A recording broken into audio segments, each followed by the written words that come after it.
안녕하십니까. LA 한부모 모임을 섬기는 유효정 목사입니다. 지난 10과에 걸쳐서 이혼가정 자녀 회복에 대해서 말씀드렸는데 워낙 중요한 내용이다 보니까 1과에서 5과까지를 간추려서 말씀드리고자 합니다. 제1과는 자녀들의 상실감이었습니다. 그러니까 부모의 이혼이 자녀들에게 미치는 영향은 부모 중 한 사람이 세상을 떠나는 것 다음으로 심각한 거거든요. 그러다 보니까 자녀들은 정말 풍랑 속으로 들어가는 것 같은데 가족의 틀이 깨지고 익숙했던 것들이 사라져감에 따라서 불안감을 느끼고 우울해질 수밖에 없는 그런 처지로 몰리게 되는데 이럴 때 부모들이 그 부정적인 영향을 최소화하기 위해서는요. 우선 자녀들이 잘 이해 못하지만 그래도 조금 마음의 준비를 할 수 있도록 조심스럽게 다가가야 된다는 거예요. 그 다음에 이럴 때 상대방에 대한 조심해야 될 거 역한 감정에 치우치지 않고 이성적으로 또 성숙한 태도를 보이면서 애들한테 조금 준비할 수 있게 얘기해 주는 거고요. 그 다음에 이제 진행되는 상황, 주요 변화에 대해서 조금 알려줘야 되는데, 그러니까 예를 들어서 엄마가 이제 일을 시작하게 됐으니까 동생을 돌봐야 된다든지, 가사 일을 돌봐야 된다든지, 이런 거를 설명해 주면 훨씬 이렇게 충격을 줄게 할 수 있을 거고요. 그 다음에 마지막이면서 가장 중요한 건 뭐냐면, 엄마 아빠가 한 집에 살지 않게 되더라도 너네들을 계속해서 사랑한다는 것을 강조함으로써 자녀들을 조금이라도 안심시키도록 하는 것입니다. 제2과에서는 자녀들의 좌절감에 대해서 나눴는데요. 자, 이제 애들은 부모의 이혼에 대해서 피해갈 수는 없어요. 그런데 부모가 그래도 어떻게 좀 잘한다면 조금 이 과정을 이겨내는 데 도움이 되겠지요.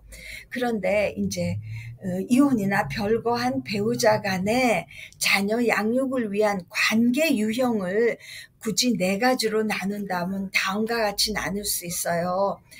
첫 번째는 그 상대편을 이젠 더 사랑 안 해서 이혼하는 걸 수도 있지만 서로를 인격체로 존중하며 친구 관계를 유지하면서 자녀 양육에 대해서 의논하고 협조하는 관계. 두 번째는 부정적인 감정보다는 좋은 감정을 유지하도록 하면서 상대방이 가지는 어머니로서의 권리, 아버지로서의 권리를 존중해 주는 것. 그 다음에 세 번째는 이제 화난 감정이 이 상호관계에 영향을 줘서 상대편의 부모로서의 양육권을 거의 인정치 않으려고 하는 거예요. 그러다 보면 중간에 낀 자녀들이 더 어렵겠죠. 그 다음에 마지막인 건 뭐냐. 그야말로 크고 작은 말다툼뿐 아니라 상대방의 잘못에만 초점을 맞추는 관계가 되겠어요. 그러다 보면 자녀들이 정말 힘들겠지요. 하여튼 그 자녀 양육을 위해서라도 이혼 후라도 서로 존중하는 관계를 유지할 수 있도록 최선을 다하면 좋을 거라는 거고요. 제3가에서는 자녀들의 분노에 대해서 나눴습니다. 자녀들은 엄마 아빠의 이혼에 대해서 어떻게 돼가는 걸 잘 몰라요. 또 안들 이해할 수 없는 답답함과 좌절감이 분노로 변할 수 있는 거예요. 그러다 보면 학교에서 괜히 친구를 한번 툭 치고 선생님 말을 한번 안 듣고 그러다 보면 불이익을 당하게 되는 거죠. 그러니까 부모가 이 분노, 너가 화난 거 알아. 그렇지만 이 분노를 그런 식으로 파괴적으로 한다면 너가 더 어려움을 겪게 돼 하고 한번 얘기해 주는 게 되겠고요. 그 다음에는 제가 1과에서 10과 계속하면서 다음은 자녀들의 자라남을 사랑과 관심으로 지켜봐 줄 수 있는 친지나 주일학교 교사들이 시도했으면 하는 내용입니다. 하고 이렇게 꼭 그 부분을 넣는데요. 이유는 뭐냐면 이혼 당사자들은 지금 이 감정에 소용돌이며 새롭게 닥치는 여러 문제 때문에 자녀와 함께 뭐 얘기를 차분차분 나눌 수 있는 그런 마음의 여유가 아니에요. 그리고 자녀들도 차라리 제3자를 편안해 할 수 있어요. 그러니까 뭐 이모나 고모가 이제 앉혀놓고 주일학교 선생님이든지 네가 화를 낼 때는 호흡이 가빠지면서 너 브레인에 뇌가 기능을 잘 못해, 판단을 못해서 너가 바보 같은 선택을 할 수 있어. 그러니까 너가 화가 나려고 하면 숨을 하나,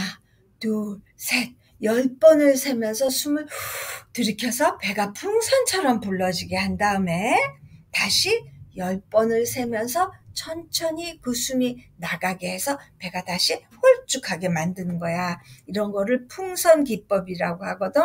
잊어먹지 말고 네가 화날 때는 꼭 그렇게 해보는 거야. 알았지? 자, 제4과에서는 자녀들의 슬픔에 대해서 나눴습니다. 부모의 이혼을 겪으면서 안정감을 잃게 되면서 자녀들은 슬픔에 젖게 돼요. 그러니까 자녀들은 아니야, 우리 엄마 아빠 이혼 안 했어 이러면서 그 사실을 부인하려고 들고, 또 아니야, 다시 만나서 살 거야 이렇게 재결합에 대한 꿈을 꿉니다. 그러다가 이게 아니네 생각이 되면 자신의 한계를 인정하게 되면서 슬픔을 잠기게 되는 거죠. 또 이 밖에 이제 환경의 변화, 부수되는 환경의 변화를 보면 이제 전학 보통 가게 되죠. 경제적인 문제가 따라오니까. 그러다 보면 친구 잃게 되고, 또 외할머니나 친할머니, 이모나 고모, 이 한쪽 가족을 이제 잘 만남의 변하게 생기게 되죠. 이것뿐만 아니라 마지막으로 너무 슬픈 거, 이제 엄마 아빠가 재혼하게 되면서 새엄마랑 새아빠랑 살게 될 경우 애들이 갖는 쇼크가 큽니다. 그러다 보면 말수가 줄어들고 모든 일에 흥미 잃고 머리가 아프다고 그러고 배가 아프다고 그러고 하여튼 전반적으로 예민해지는, 그리고 자주 울게 되는 증세를 보일 수 있어요. 그럴 때 부모들이 내가 이 다음에 이해할 수 있을 거야 뭐 이렇게 설명하려고 하지 말고 내가 많이 슬프구나 하면서 한바탕 울도록 돕는 것도 치유에 도움이 될 것입니다. 자, 다음으로 5과에서는 신앙을 갖도록 돕기에 대해서 나눴는데, 이제 비양육 부모가 잠적하는 경우도 있습니다. 아예 안 봐요. 그럴 경우 애들 입장에서는 엄마는 아빠 한 사람이죠.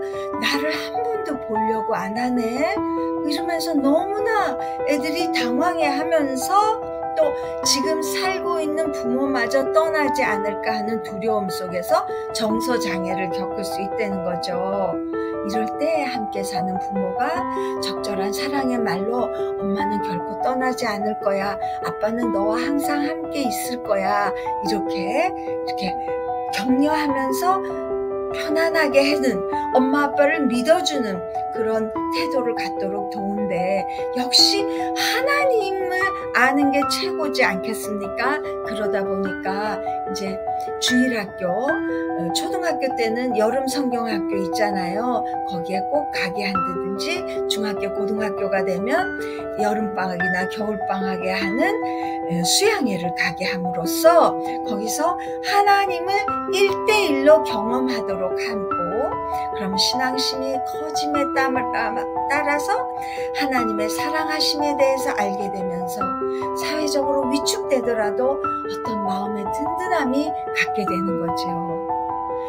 이상이고요. 함께 해주신 여러분께 감사드리면서 다음 시간에 다시 만날 거 기대합니다.